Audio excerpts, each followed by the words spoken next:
Welcome to clue today news. Telangana రాష్ట్ర ప్రభుత్వం ప్రతిష్టాత్మకంగా చేపట్టిన కులగణన సర్వేను పూర్తి స్థాయిలో నిర్వహించి క్షేత్రస్థాయిలో వివరాలు పొందుపరచాలని రాష్ట్ర బీసీ కమిషన్ సభ్యురాలు బాలలక్ష్మి అన్నారు. మంగళవారం మేడ్చల్ నియోజకవర్గం పీర్జాదిగూడ కార్పొరేషన్ కార్యాలయంలో కులగణనపై నిర్వహించిన సమీక్షా సమావేశంలో మేడ్చల్ కాంగ్రెస్ పార్టీ ఇన్ఛార్జి తోటకూర వజ్రేష్ యాదవ్తో కలిసి పాల్గొన్నారు. ఈ సందర్భంగా ఎమ్యునరేటర్లు, వార్డు అధికారులకు సర్వేకు సంబంధించిన దిశానిర్దేశం చేయాలని కమిషనర్ త్రిలేశ్వరరావుకు సూచించారు. మనకు గౌరవ పిసిసి మెంబర్ అదేవిధంగా చైర్మన్ కమిషనర్ గారికి, మిగతా సంబంధిత అధికారులు, మీరందరూ కూడా వార్డు ఆఫీసర్లందరికీ కూడా నమస్కారం. ఈ సర్వే చేసేది ముఖ్యమంత్రి గారు మనందరి కోసం.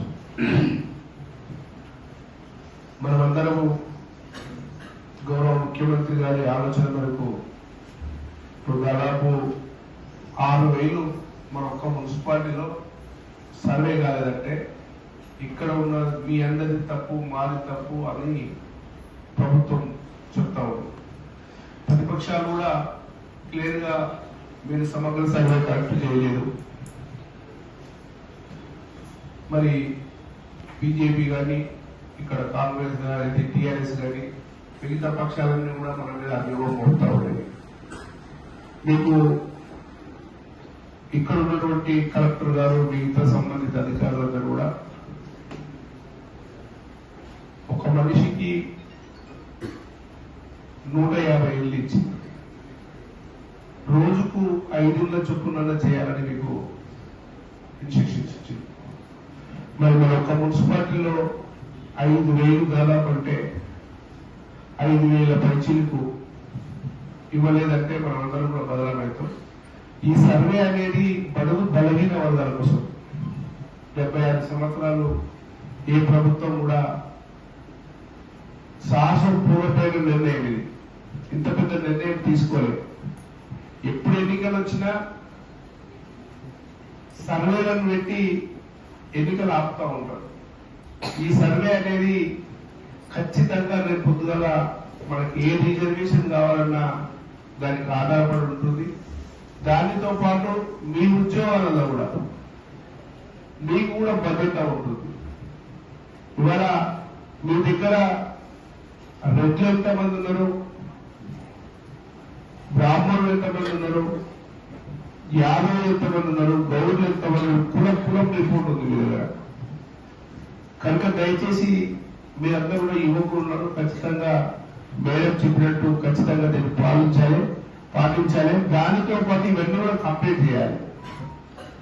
మీరు మన దగ్గర మానవులు ఎక్కువ ఉంటారు, వాళ్ళను సంబంధించిన శక్తి ఉండాలి. ఏదైనా ప్రాబ్లం ఉన్నప్పుడు నేను పక్కనే ఉంటే ఆ కమిషనర్ గారు ఉంటారు. ఖచ్చితంగా ఈ 5,000 డీటెయిల్స్ తీయాల్సిన బాధ్యత మనది ఉంది. కనుక మీ అందరూ నేను కోరుతా ఉన్నా, దయచేసి గౌరవ ముఖ్యమంత్రి రేవంత్ రెడ్డి గారికి, ఆ మంత్రివర్గానికి డిస్టర్బెన్స్ లేకుండా. మొన్ననే మీకు మన మున్సిపాలిటీకి ఆల్మోస్ట్ గా ప్రభుత్వం ఇచ్చిన ఉద్యోగులు కూడా 26 మంది వచ్చి ఉంటారు. మరి ఇన్ని రోజులు మీరు ఇంత కష్టపడ్డా మీకు ఉద్యోగాలు ఇవ్వలేని ప్రభుత్వాలు ఈ రోజు మీ సొంతంగా మీకోసం కష్టపడి ఒక్క మున్సిపాలిటీకి 26 మంది అంటే దాదాపు మన నియోజకవర్గానికి 400 నుంచి 500 మంది వచ్చింది. ఒక మున్సిపల్ కార్పొరేషన్ కి, మిగతా డిపార్ట్మెంట్లలో చాలా మంది వచ్చింది. మీ కష్టం ఊరికి పోకూడదు. కనుక గౌరవ ముఖ్యమంత్రి గారు కూడా పేరు ఉండాలి. ఎవరు ఏం చెప్పినప్పటికీ దయచేసి ఖచ్చితంగా మీరు ఈ 5,000 మందిని 5,000 కుటుంబాలను సమకూరుస్తారని చెప్పి మేమందరం పూర్తి విశ్వాసం ఉంది. ఖచ్చితంగా మీరందరూ కూడా సమకూర్చాలి. మీ బాధ్యత కూడా. మీరు ఏం చేస్తారో, ఏ కులం ఉన్నప్పటికీ మనం ఇంటికి 4 సార్లు పోతే ఎవరు కూడా వద్దరు.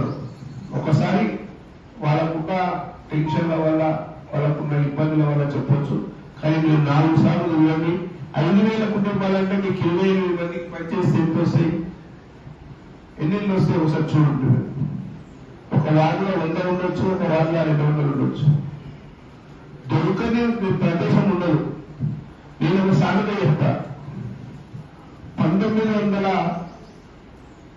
50 ఏళ్ళ వెంకటరామయ్య అని చెప్పి ఒక డాక్టర్ విషయం చేసుకుంది.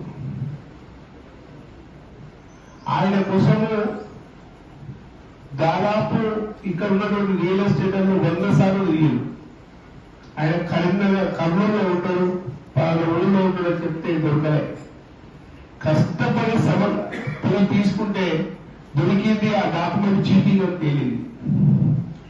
మీరు ఇంట్రెస్ట్ పెడితే ఏ గల్లీలో ఉన్నా ఏ సందులో ఉన్నా మీకు దొరుకుతుంది.